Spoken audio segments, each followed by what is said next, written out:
और अब रुक करते हैं कुछ सियासी खबरों का। बीजेपी विधायक रामेश्वर शर्मा का दिग्विजय पर निशाना सामने आया। दरअसल दिग्विजय नए जिन्ना बनने की कोशिश कर रहे हैं। ये बड़ी बात बीजेपी विधायक रामेश्वर शर्मा ने कही। मुस्लिम प्रोफेशनल के कार्यक्रम में दिग्विजय ने बड़ा बयान दिया था, मुस्लिमों के फेवर में बयान दिया था। उन्होंने कहा था कि सरकारी नौकरी में एसटी और एससी से मुसलमान नीचे हैं 50 साल तक। वहीं अब इस पूरे मामले पर रामेश्वर शर्मा ने सवाल खड़ा किया। उन्होंने पूछा है कि 50 साल तक उनकी ही सरकार रही, तो उस समय उन्होंने ये सवाल क्यों नहीं उठाया, तब मुसलमानों की चिंता क्यों नहीं की गई। तो ये सभी सवाल रामेश्वर शर्मा ने उठाए हैं। तो वही उनका कहना है कि दिग्विजय चाहते हैं कि आरक्षण खत्म कर मुसलमानों को दिया जाए। तो अनुसूचित जाति के पीछे वो क्यों पड़े हैं, रामेश्वर शर्मा ने ये कई बड़े सवाल दिग्विजय के बयान पर उठाए हैं। तो मुस्लिम प्रोफेशनल्स के कार्यक्रम में दिग्विजय ने बड़ा बयान दिया था, मुस्लिमों के फेवर में वो बोले थे। उन्होंने कहा था कि सरकारी नौकरियों में एसटी एससी से वो नीचे हैं, उन्हें किसी भी मदद की जरूरत होगी तो दिग्विजय हमेशा उनके साथ रहेंगे। दिग्विजय सिंह नए जिन्ना होने की कोशिश कर रहे हैं और दिग्विजय सिंह जी से मैं यही निवेदन करूंगा कि आज भगवान गजानन की पूजा करें और सद्बुद्धि ग्रहण करें, जिससे उनका लोक कल्याण के मार्ग पर हो सके। और दिग्विजय सिंह जी को ये समझना चाहिए कि 50-52 साल उनके ही बाप दादों की सरकारें रही। कितने मुसलमान कलेक्टर बने, कितने मुसलमान एसपी बने, कितने मुसलमान डॉक्टर बने, नहीं बने तो पूछो। तुम पिछड़ों का, अनुसूचित जाति का, जनजाति का आरक्षण छीन कर मुसलमानों को क्यों देना चाहते हो? अगर मुसलमानों को कुछ देना ही चाहते हो तो अपने राधोगढ़ की सीट दे दो। तो रामेश्वर शर्मा को आपने सुना, दिग्विजय के किस बयान पर उन्होंने पलटवार किया है, वो बयान भी आपको सुनवाते हैं। सरकारी नौकरियों में शेड्यूल कास्ट और शेड्यूल ट्राइब से हमारे मुस्लिम्स भी बहुत नीचे हैं। ये हम सब लोगों के लिए चिंता का विषय है। और इस खबर पर ज्यादा विश्लेषण के लिए हमारे साथ एग्जीक्यूटिव एडिटर मनोज जी जुड़ गए। मनोज जी, आरक्षण से लेकर अब मुसलमानों की सीट तक बात पहुंच गई है, राघवगढ़ सीट देने की बात कही है, कैसे देखते हैं आप इस बयान को? देखिए, दिग्विजय सिंह ने एक नया राग तो मैं नहीं कहूंगा, लेकिन नया विवाद छेड़ दिया और ये विवाद मुस्लिम को आरक्षण की तरफ इशारा करता है। यही कुछ मुद्दा कर्नाटक में दिखाई दिया था, लेकिन क्या दिग्विजय सिंह बात कर रहे हैं अपनी तरफ से या कांग्रेस का बयान है, ये महत्वपूर्ण हो जाता है। और उनका ये कहना है कि एससी एसटी का जितना नौकरी है उतनी मुसलमानों को नहीं दी गई, तो क्या उनकी जगह मुसलमानों को दे दिया जाए। लेकिन उन्होंने ये बात कही है तो अब इसको लेकर सियासत गर्म है। जैसा रामेश्वर शर्मा को हम सुना रहे थे, रामेश्वर शर्मा तो हमेशा जब भी दिग्विजय सिंह का बयान आता है तो वो अपनी तरफ से प्रतिक्रिया देते ही हैं। भारतीय जनता पार्टी भी उनको घेरती है और बीजेपी और आरएसएस पर भी दिग्विजय सिंह सीधे सवाल खड़े करते। तो बड़ा सवाल है, रामेश्वर शर्मा ने यही पूछा है कि 50 वर्षों तक तो आपकी सरकार रही, तो फिर आपने क्यों नहीं पहुंचा दिया, मुसलमानों को नौकरी करा देते आप, आपके पास तो तमाम तरह की चीजें थी। तो जवाब इसका दिग्विजय सिंह दे। अब दिग्विजय सिंह की तरफ से रामेश्वर शर्मा के बयान पर किस तरह की बात आती है, लेकिन जब मैं आपसे बात कर रहा हूं इस वक्त भी दिग्विजय सिंह एक प्रेस कॉन्फ्रेंस में बात कर रहे हैं और उन्होंने इन्हीं सब मुद्दों को फिर छेड़ दिया। इसका मतलब ये है कि दिग्विजय सिंह अपनी लाइन कुछ अलग ढंग से बढ़ाना चाहते हैं। आज तमाम और भी विपक्षी दलों के लोग उनके साथ बैठे हैं और वो इसी तरह की बात कर रहे हैं, मुस्लिमों की फहरिस्त को लेकर बात कर रहे हैं कि आखिर किस तरह उनको आरक्षण मिला, किस तरह उनके साथ छतरपुर पन्ना की घटना का जिक्र कर रहे हैं। तो मानकर चलिएगा कि एक नई तरह की बहस मध्य प्रदेश में छिड़ने जा रही है। जी मनोज जी, तो एससी एसटी मुसलमान और घमासान अब मध्य प्रदेश में छिड़ चुका है और अब देखना यह होगा कि कहां तक ये राजनीति पहुंचती है। मनोज जी, हम आपसे ये भी जानना चाहेंगे कि रामेश्वर शर्मा ने ये सवाल भी उठाया कि 50 साल तक आपकी सरकार थी और 50 साल में आपने क्यों मुस्लिमों के बारे में सोचा नहीं या मुस्लिमों के बारे में कुछ अच्छा नहीं किया।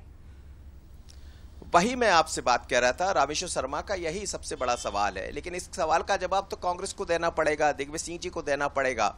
पर ये जिस तरह एससी एसटी और मुस्लिम तीनों को लेकर जो बात कही गई है, राहुल गांधी भी ये कहते रहे कि कितनी नौकरी ओबीसी के पास है, कितनी एससी के पास है, कितनी एसटी के पास है और कौन सा बड़ा अधिकारी दिखाई देता। तो क्या ये लाइन कांग्रेस की है? अब ये अपने आप में एक बड़ा विवाद की तरफ बढ़ेगा, क्योंकि ये इतना बड़ा वो है कि जातिगत समीकरणों की जो बात की जाती, जाति आधारित जनगणना की बात की जाती, उससे पहले दिग्विजय सिंह इस तरह की बात कर रहे हैं और जहां वो पहुंचे थे वहां तमाम प्रोफेशनल थे, उस वर्ग से जुड़े हुए यानी पढ़े लिखे लोग शामिल हुए थे। तो क्या इसके जरिए पूरे देश के लिए एक दिग्विजय सिंह मैसेज देना चाहते? पर ये मानकर चलना पड़ेगा हमें कि एक नई सियासत को उन्होंने जन्म दे दिया है और दिग्विजय सिंह तो वैसे भी खुलकर अपनी बात रखते आए हैं और अब जिस तरह राजनीति में दिग्विजय सिंह जी, आप देखिए कमलनाथ के लिए तो बहुत क्लियर है कि वो दिल्ली जाने की तैयारी में, तो क्या कांग्रेस भी जिस तरह से दिग्विजय सिंह को किस स्थान पर रखेगी, वो मध्य प्रदेश में रहेंगे, दिल्ली में जाएंगे, पर उससे पहले दिग्विजय सिंह का ये नया बयान सामने आना ये बताता है कि वो अपनी रणनीति अलग तरह से बढ़ाना चाहते हैं। जी जी जी बिल्कुल, आप बने रहिएगा हमारे साथ। और इस खबर पर हमारे साथ कांग्रेस से योगेश यादव प्रवक्ता और नरेंद्र सलूजा बीजेपी से जुड़ गए। नरेंद्र जी, मैं आपसे सबसे पहले सवाल करना चाहूंगी कि यहाँ पर तो दिग्विजय सिंह अब मुसलमानों की भलाई की बात कर रहे हैं, मुसलमानों का फेवर करने की बात कर रहे हैं, फिर भी बीजेपी ऐसा क्यों कह रही है कि वो उनका आरक्षण छीनना चाहते हैं? देखिए, दिग्विजय सिंह जी को समझ में नहीं आता एक ही धर्म क्यों याद आता है। कभी वो मुस्लिमों की घटती जनसंख्या पर चिंता जताते हैं, इसका वीडियो भी हमने कुछ समय पूर्व देखा था, हमने उसको ट्वीट भी किया था। अब ये कह रहे हैं कि मुसलमानों की जो संख्या है वो सरकारी नौकरियों में वो SC ST से भी कम है, तो क्या SC ST का आरक्षण छीन कर मुस्लिमों को देना चाहते हैं? क्यों हमेशा तुष्टीकरण की राह पर चलते हैं? सबका साथ सबका विकास इन्हें क्यों नहीं दिखता? इन्हें एक ही वर्ग क्यों दिखता? सनातन धर्म को ये कोसते हैं, राम मंदिर को ये कोसते हैं, हिंदू धर्म को ये भगवा आतंकवाद से जोड़ते हैं। एक धर्म की ये सदैव बुराई करते हैं, एक धर्म को कोसने का काम करते हैं और दूसरे धर्म की चिंता करते हैं। कभी उनकी जनसंख्या की चिंता करते हैं, कभी उनकी सरकारी नौकरियों की चिंता करते हैं। तो दिग्विजय सिंह जी को तो पाकिस्तान चले जाना चाहिए। रामेश्वर शर्मा विधायक जी ने ठीक कहा, दूसरे चिन्ह है, इनको तो जल्द से जल्द देश छोड़कर पाकिस्तान चले जाना चाहिए, क्योंकि इनको सबका साथ सबका विकास नहीं दिखता है। देखिए, देश में रहिए, सबकी बात करिए ना। हम तो कहते हैं दलित आदिवासी सबकी बात करिए, यदि उनका आरक्षण छीनने की बात कर रहे हैं, मतलब ये तो कहीं ना कहीं उस वर्ग के साथ कुठाराघात करने के काम कर रहे हैं। अब इनको ये लग रहा है कि उस वर्ग से कम है, तो इसका मतलब है कि राहुल गांधी कुछ अलग कहते हैं। राहुल गांधी जाति जनगणना की बात करते हैं और कहते हैं कि SC ST वर्ग को न्याय मिले, और नौकरियों में गिनती बताते हैं कि इतने सचिव और फैशन शो में इतने उस वर्ग के लोग, और दिग्विजय सिंह उससे भी मुसलमानों को कमतर बता रहे। तो जी नरेंद्र जी, मनोज जी आपसे कुछ सवाल पूछना चाहते हैं। जी मनोज जी।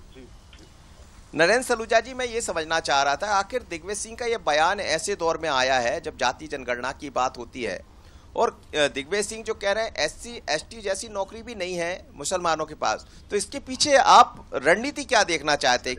क्या है इसके पीछे मकसद, क्या दिग्विजय सिंह का? बीजेपी क्या सोच रही है? हम शुरू दिन से कह रहे हैं कि कांग्रेस का जो जाति जनगणना का एजेंडा है वो देश विरोधी है, ये देश को बांटने वाला है। असली इनका जो मतलब सोच है वो आज दिग्विजय सिंह के बयान से सामने आ गए। ये बात तो SC ST वर्ग की कर रहे हैं, लेकिन और दलित वर्ग पिछड़े वर्ग की बात करते हैं, लेकिन इनका असली एजेंडा जो है वो मुस्लिम वर्ग है, तुष्टीकरण है। वो दिग्विजय सिंह के बयान से साफ आगे जाति जनगणना इसलिए कराना चाहते हैं, इनको SC ST से कोई लेना देना नहीं। नरेंद्र जी, आप ऐसा कह रहे हैं कि तुष्टीकरण करना चाहते हैं दिग्विजय जी, बल्कि आपको एक बार फिर से याद दिला दें कि आरक्षण की बात उन्होंने नहीं कही। उन्होंने कहा कि SC ST से कम मुसलमानों की संख्या देखी जाती है। योगेश यादव जी, मैं आपसे सवाल करना चाहूंगी कि दिग्विजय सिंह बार बार इस तरह के बयान देते रहते हैं, कितना इत्तेफाक पार्टी इस बयान से रखती है, और क्या आप भी फेवर में है, क्या पूरी पार्टी भी समर्थन में है इस बयान के? नहीं, बिल्कुल सामाजिक न्याय की बात है, और जहां सामाजिक न्याय की बात होती है, दिग्विजय सिंह जी का बयान बिल्कुल कांग्रेस का बयान है, और समर्थन क्या करते हैं, हम उस बयान का अनुगमन करते हैं। दिग्विजय सिंह जी ने जिस मंच पर ये बात कही है, उस मंच पर ये बात की जानी चाहिए। क्या राजनीतिक पूर्वाग्रह रखें, क्या वैमनस्यता रखें? आज देश के मुसलमानों के हालात बहुत अच्छे बेहतर नहीं है। यदि कांग्रेस SC ST की बात करती है, पिछड़ा वर्ग की बात करती है, तो कांग्रेस का ये कर्तव्य भी है कि वो मुसलमानों की अल्पसंख्यकी की बात करे, चाहे वो मुसलमान हो, चाहे सिख हो, चाहे ईसाई हो। हम सामाजिक न्याय की बात करते हैं, और आज यदि राजनीतिक परिप्रेक्ष्य से अपना चश्मा उतारकर नरेंद्र सलूजा जी यदि देखना चाहें तो देख लीजिए, कुछ जाति सिख धर्म में भी बहुत गरीब है, तो क्या बात नहीं की जानी चाहिए? आप देखिए, लेकिन रामेश्वर शर्मा ये कह रहे हैं योगेश यादव जी की 50 साल तो आपकी सरकार रही, आपकी सरकार ने क्यों नहीं कर दिया? दिग्विजय सिंह जी जो सवाल उठा रहे हैं उसको लेकर रामेश्वर शर्मा का पलटवार भी देखने को आया, और इसको लेकर क्या, जैसा आपने बड़ी बात कह दी कि कांग्रेस उनके समर्थन में, ये कांग्रेस का बयान माना जाए दिग्विजय सिंह का बयान? बिल्कुल कांग्रेस का बयान माना जाए, क्योंकि आपको मैं बता देता हूं मनोज जी कि कांग्रेस ने जिस समय भी कार्य किया और जब हमने राज किया, तो हमारे अंदर पूर्वाग्रह नहीं था, जो अब बहुत जबरदस्त तरीके से आ रहा है। अभी मुस्लिम समुदाय में मंसूरी समाज होता है, क्रिश्ती समाज होता है, जो पानी डालता है, उनकी गरीबी देखिए, क्या रंगरेज है, रंगरेज का कामकाज बंद हो गया, रेडीमेड गारमेंट चल रहा है पूरे देश में, रंगरेज के लोगों के हालात जी योगेश जी, अब मुझे लगता है कि मुद्दा कुछ और था। मुद्दा हम लोग मुसलमानों के फेवर में दिए गए बयान की हम बात कर रहे थे योगेश यादव जी, और बीजेपी की तरफ से भी हमेशा ये सवाल उठता रहा है कि अल्पसंख्यकों की जब बात की जाती है तो अल्पसंख्यकों में सिर्फ मुसलमान नहीं आते, उसमें पारसी भी आते हैं, सिख भी आते हैं, जैन भी आते हैं, बौद्ध भी आते हैं, इन सभी के बारे में बात होनी चाहिए, ऐसा बीजेपी का कहना है। हालांकि अब कांग्रेस इस बयान के पूरी तरह समर्थन में है।